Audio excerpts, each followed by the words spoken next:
అనుదిన వాగ్దానం, daily promise. దేవుని నామమునకు మహిమ కలుగును గాక. మన ప్రభువు ప్రియరక్షకుడైన యేసుక్రీస్తు వారి శుభనామములో మీకు నా హృదయపూర్వక వందనాలు తెలియజేస్తున్నాను.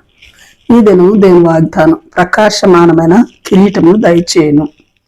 సామెతలు 4:9. అది నీ తలకు అందమైన మారిక కట్టును, ప్రకాశమానమైన కిరీటమును నీకు దయచేయును. Praise lord. సామాన్యంగా కిరీటం అన్నది జయించిన వారికి గౌరవార్థంగా పెడతారు. మరి ఒక వ్యక్తిని గొప్ప చేయాలన్నా, మర్యాద చేయాలన్నా, ఘనపరచాలన్నా, హెచ్చించాలన్నా, గౌరవించాలన్నా మరి కిరీటాన్ని ధరింపచేస్తారు. అందరు బట్టి వారి గౌరవం పెరుగుతుంది. కిరీటం వారి వారి గొప్పను, వారి ఆధిక్యతలను, వారి లెవెల్ను నిరూపించడం గాను మరి వారి జాబ్లో వారికి ధరింపచేస్తారు. దానిని చూచిన వారు వారి జాబ్ ఏంటో మరి గుర్తించవచ్చు. గొప్పవారికి కిరీటం వారి పెద్దరికాన్ని గుర్తు చేస్తుంది. అయితే ఇక్కడ ఒక వ్యక్తికి వారి జ్ఞానం, వారి బుద్ధి వారికి కిరీటాన్ని దయచేస్తుందని తెలియచేయటం మనం చూస్తున్నాం.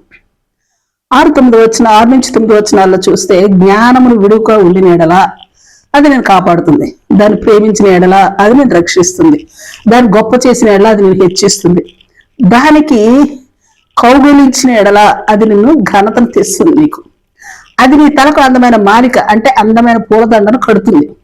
అయితే వీటన్నిటికీ మించినది ఏంటంటే కిరీటం. అదీను ప్రకాశమానమైన కిరీటంను దయచేస్తుంది. Praise lord. యాకోబు 1:12 శోధన సహిస్తే జీవ కిరీటం. ప్రకటన 2:10 శోధనలు, శ్రమలు వచ్చినప్పుడు ప్రాణాపాయం కలిగినప్పటికీ అంతవరకు అంటే మరణం వరకు నమ్మకంగా ఉంటే జీవ కిరీటం. 1 కొరింథీ 9:25 పందెమందు పోరాడు ప్రతివాడు కిరీటమును ఈ లోక పందెములో అయితే క్షేమగు కిరీటం ఆత్మ సంబంధమైన పోరాటంలో పందెంలో అంటే అక్షయ కిరీటం వస్తుంది. 2 తిమోతి 4:7 మంచి పోరాటం పోరాడి పరుగు కడముట్టించి విశ్వాసాన్ని కాపాడుకుంటే వారికి నీతి కిరీటం. 1 దశలోనికి 2:19-20 వచనాలు ఆత్మల సంపాదన పోరాటం కొనసాగించే వారికి అతిశయ కిరీటం, ఆనంద కిరీటం, మహిమ కిరీటం.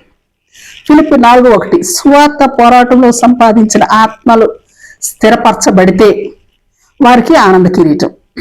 ఇట్లా వారి వారి పోరాటాలను బట్టి, వారి వారికి విజయాలను బట్టి వారి వారికి ఆయా కిరీటాలు దయచేయబడతాయి. మరో ప్రాముఖ్యమైన విషయం ఏంటంటే పూల దండలతోనో మామూలు కిరీటాలు కాదు, కానీ ప్రకాశమానమైన కిరీటాలు ఎవరికి ఇవ్వబడతాయని చూస్తే దానియేలు 12:3 చూస్తే, బుద్ధిమంతులుగా ఉంటే ఆకాశ మండలను జ్యోతుల వలె ప్రకాశిస్తారంట.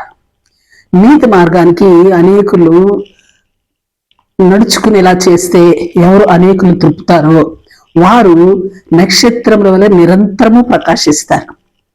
సామెతలు 4:9 చెప్పబడినట్లుగా జ్ఞాన సంపాదన, బుద్ధి సంపాదన చేసుకున్న వారి కిరీటాలు ప్రకాశింపబడతాయి. జ్ఞానము, బుద్ధి ఎక్కడ దొరుకుతాయి? యోబు 28:28 యెహోవా భయభక్తులు గలవారికి లభిస్తాయి. అందుకే సామెతలు 4:4 జ్ఞానము సంపాదించుకును, బుద్ధి సంపాదించుకును, వాటి నుండి తొలగిపోకమని హెచ్చరించబడతా ఉన్నాం. Praise lord. ప్రార్థన చేసుకుందాం. ప్రేమ నమ్మకం కలిగిన మా పరలోకపు తండ్రి, నీ పరిశుద్ధుల మనకు స్తుతులు, స్తోత్రాలు.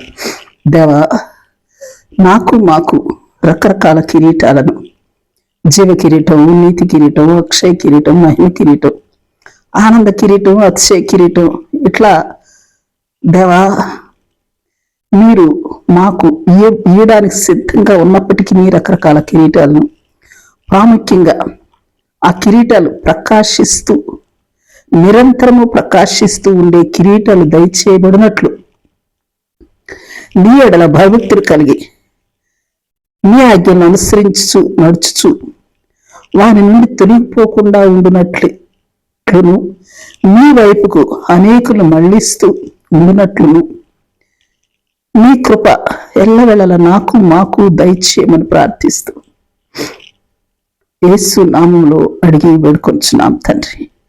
ఆమేన్. Praise lord. రేపు మరొక వాగ్దానంతో మనం కలుసుకుందాం. ప్రతిరోజు ఉదయం ఈ కార్యక్రమాన్ని వీక్షించగలరు. తిరిగి మళ్ళా రేపు ఉదయం కలుసుకుందాం. దేవుడు మిమ్మల్ని దీవించును గాక.